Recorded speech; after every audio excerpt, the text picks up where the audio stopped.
Hello, I'm Bob Schieffer, and welcome to the CBS Evening News Online edition. Just ahead, President Bush has nominated Samuel Alito, an appeals court judge in Philadelphia, to succeed Supreme Court Justice Sandra Day O'Connor. Also, we'll have a look at how one neighborhood in New Orleans plans to rebuild. Plus, we'll look at high-speed police chases. They're being criticized for killing innocent bystanders. It's all starting now on the CBS Evening News Online edition.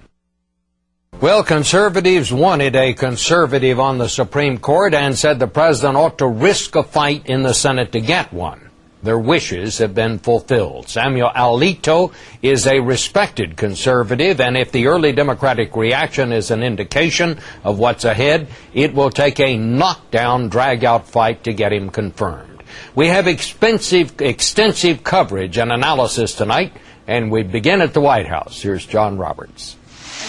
Republicans were demanding someone with a solid background and visible paper trail, and today they got him, Judge Samuel Alito from Philadelphia's Third Circuit Court of Appeals. Judge Alito has served with distinction on that court for 15 years and now has more prior judicial experience than any Supreme Court nominee in more than 70 years. I am deeply honored. Conservatives were, quote, deliriously happy over the choice. And why not? Alito's judicial philosophy so mirrors that of the Supreme Court's hardliner, Antonin Scalia, that he's been nicknamed Scalito. Federal judges have the duty to interpret the Constitution and the laws faithfully and fairly, to protect the constitutional rights of all Americans, and to do these things with care and with restraint. When he nominated Harriet Miers, President Bush made a virtue of her lack of judicial experience. The best person for the job, he said. But damage control dictated that this time he choose someone well-established in the so-called judicial monastery. He is well known to people in a way that Harriet Miers was not, and those who know him are very excited about his nomination.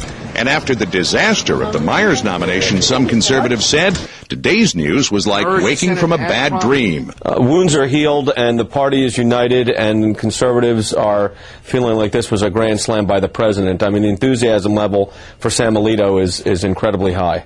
If confirmed, Alito would wipe out the swing seat now occupied by Sandra Day O'Connor, tilting the Supreme Court in a solidly conservative direction for years to come. Whether it's abortion rights or religion in public life or the role of the executive in a time of war, all the cutting-edge issues may actually change.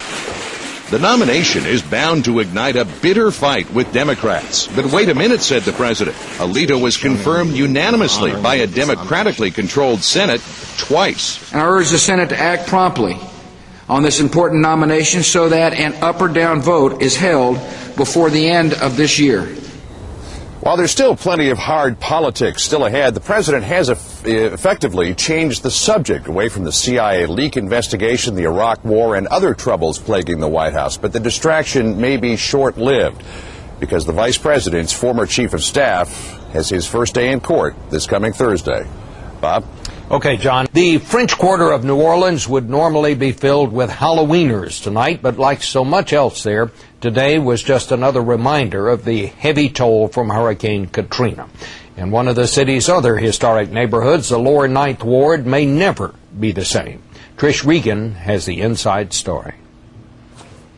If Isaac Ray closes his eyes, it's like Katrina never happened. The birds, the squirrels, it's just like a regular morning. But when he opens his eyes, he sees this. It's been 2 months since Katrina devastated this neighborhood. Now memories are all that remain. What's it like going back inside there?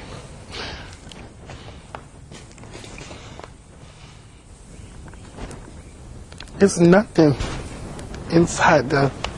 There's a silence here now that never existed before. This close-knit African-American community was the cradle for all that New Orleans is known for. Everything from jazz to Cajun cooking. It's the place where the legendary Fats Domino still lived. And it's the kind of place that most residents don't want to give up on. I know it looks dead. I know it looks destroyed, but there's life still in the Lower Ninth Ward. The question, what to do with the 9th Ward, is one of the biggest obstacles in the city's rebuilding efforts. After originally suggesting the area might have to be bulldozed, the mayor has turned around. People could probably be able to rebuild with garages on the first floor, and they will live in multi-levels. But how high will these multi-levels go? Some worry that real estate developers will build block after block of high-rises right here in this neighborhood, changing the innate characteristics of the lower 9th Ward forever. Meanwhile, some scientists still warn that building on such low ground is just plain irresponsible. Can we really do it safely? And I think that when you look at this type of destruction, you have to say you can't do it safely. But Isaac Ray says it's a risk he and his neighbors are willing to take. That's Lower Niners. We just a family, you know. We just a family. And families stick together. For Lower Niners, family is about all they have left. Trish Regan, CBS News, New Orleans. Gas-burning, high-speed police chases have become a fixture on television, and while they can be entertaining, they are also extremely dangerous, and now some communities are putting restrictions on when police officers can take off in hot pursuit. Mark Strassman now with tonight's Eye on America. Run from a cop, and his first instinct will likely be to chase till the wheels fall off. Even for minor crimes, at great speeds and greater risks. Whoa, pit over, look at that. Police chases kill more than 300 people a year. Oh, no. A third of them innocent bystanders. It was totally preventable. It didn't need to happen. They didn't need to chase. Stop. Jim Phillips' daughter Sarah was killed during this police chase in Orange County, Florida. He goes over the rise, boom. He has watched her die over and over on this police tape of that awful moment. Deputies were chasing two possible gun suspects in this Jetta. Sarah was in this car, and the Jetta plowed right into her. You see this explosion? That's parts of her car going everywhere. It was 70 miles an hour? Yeah. He never slowed down or stepped on the brakes. He just went straight forward. Phillips sued the Orange County Sheriff's Office and became a national expert on police pursuits. Right in his own community, Jim Phillips helped change the chase policies of a dozen police agencies. And now the Orlando Police Department has the most restrictive policy in the entire country. I'd basically boil it down to you saying if you can't shoot them, don't chase them. Orlando's community board decided that most crimes just weren't worth the risks of chasing, especially when a cop's adrenaline is racing like his cruiser. You're not looking at the school bus dropping off kids. You're not looking at pedestrians crossing the street. You are just focused on catching that bad guy in that car. So now, in most chase situations, Orlando cops actually have to stop the chase, pull over, and turn around. And yes, it is frustrating for patrol cops like Sean Dunlap.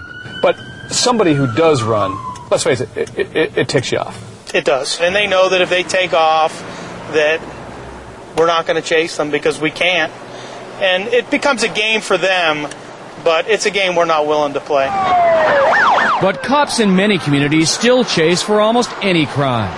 Victims like Sarah Phillips can die when no one's willing to hit the brakes first. I've been accused of exploiting her death. And you know what? I have. Because I exploit her death to get the message across. A message Phillips says many police agencies have yet to get. In Orlando, I'm Mark Strassman for Eye on America. More stories are just a click away, but don't forget to join me on television for the on-air edition of the CBS Evening News. On Tuesday's broadcast, we'll introduce you to a man who was denied a high school education 45 years ago, and now he and his classmates are going back to get their education. For CBSNews.com, I'm Bob Schieffer.